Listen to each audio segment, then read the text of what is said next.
একজন পুরুষ মানুষের ভালোবাসা দেখা যায় না, দেখা যায় শুধু তার দায়িত্ববোধ।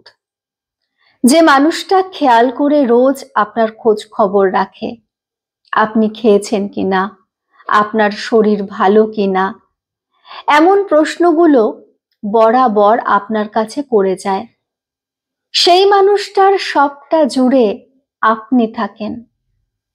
আপনার শাড়ি পরা, খোপার ফুল যাকে মুগ্ধ করে না, যে কিনা শুধু আপনার জন্মদিনের তারিখটা মনে রেখে আপনার পছন্দের চুড়ি, ফুল ও টিপের পাতা আনে, সে মানুষটা আনরোম্যান্টিক না, সে শুধু আপনাকে বোঝাতে চায় না। আপনি সারা দিন অনলাইনে না থাকলে যে বাহানা করে আপনার কণ্ঠস্বর শুনতে চায়, ফোন করে আপনায় অহেতুক রাগিয়ে যায়, সে আপনাকে অবহেলা করে না, বরং প্রচন্ড মিস করে, শুধু বলতে চায় না। আসলে একজন পুরুষ মানুষকে বুঝতে হলে আপনাকে তার মতো করে চিনতে হবে।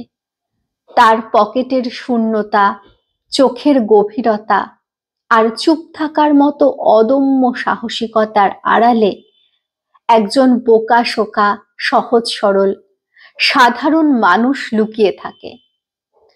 নারীরা অভিমানে সবটা বলে দিতে পারে, একজন পুরুষ তা পারে না।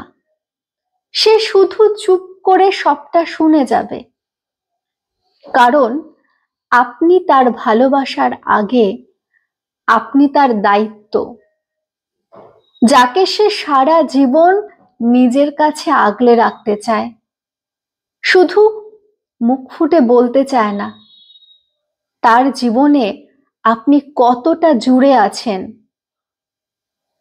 বুঝলেন এবার?